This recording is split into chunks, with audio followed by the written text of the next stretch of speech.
Hello friends, chismosas y chismosos, and welcome back to Bay Area Housewife of True Crime, where I like to tell the stories of the real cucuys and lloronas of the world, while also honoring and amplifying the lives of those we've lost. I'm Audrey, former paralegal, current stay-at-home mom, lifelong lover of true crime. The topics of the cases I cover are wild. Topics may be triggering.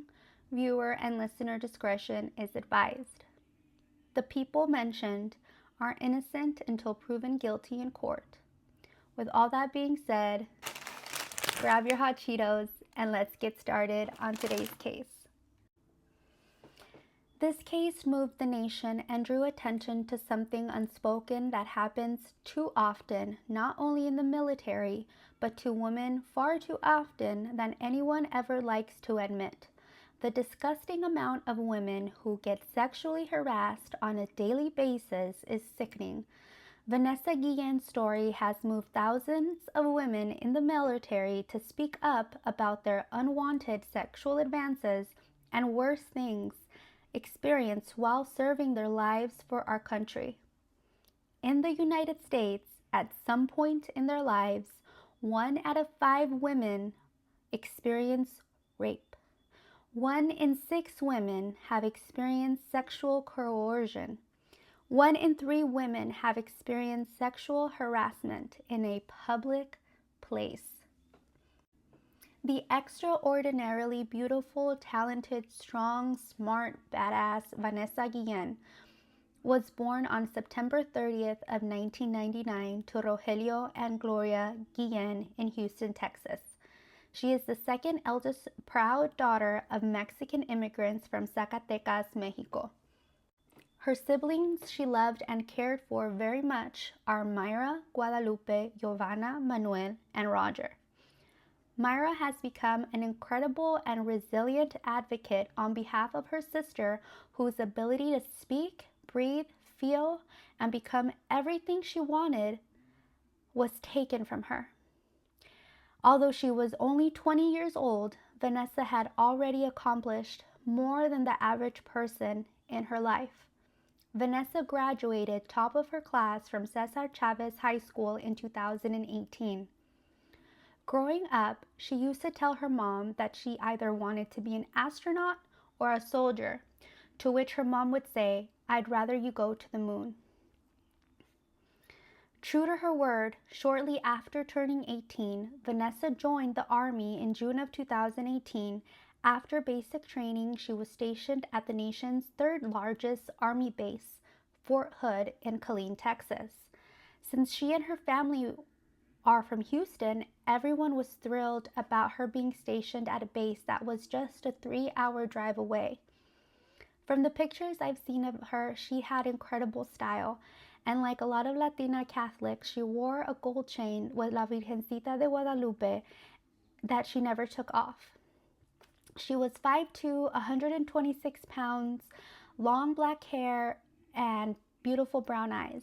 The day she went missing, she was rocking her signature slick back hairstyle, purple leggings, and a black tee.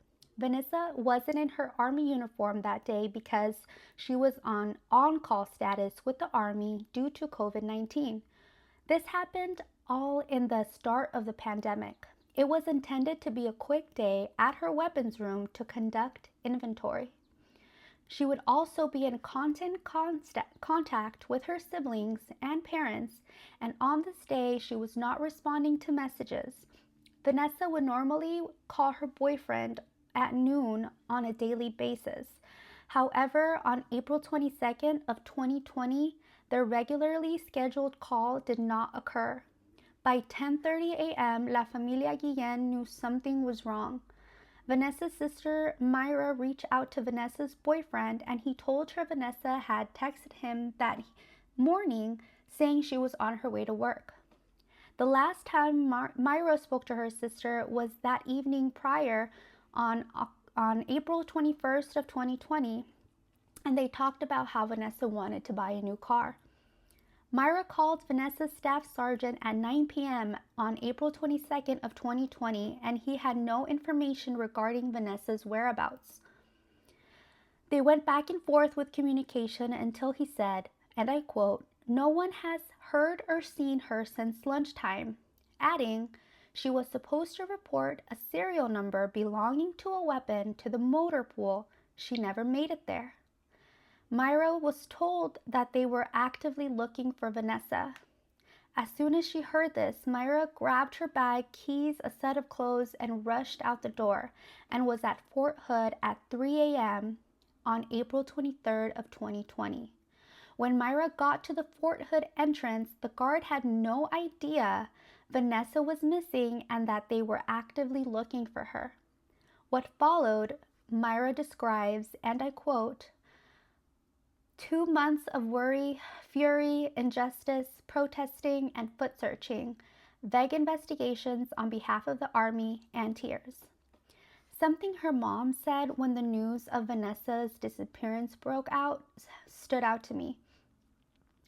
She said, "Yo les di a mi hija viva, y me la van a entregar viva," meaning, I gave them my daughter alive, and they're going to return her to me alive.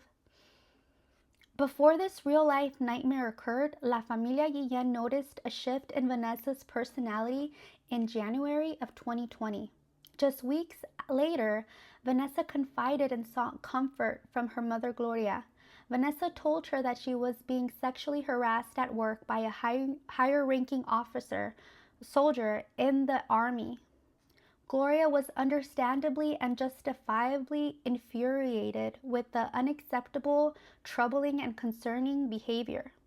Gloria begged her daughter to give her the names of los miserables, meaning the miserables in Spanish. Vanessa implored her mom not to intervene, fearing backlash. Vanessa would not give up the names of the people hurting her. She was worried about the consequences she would face if she snitched. Gloria begged her to report it, and she agreed she would. However, Vanessa never got a chance to do so.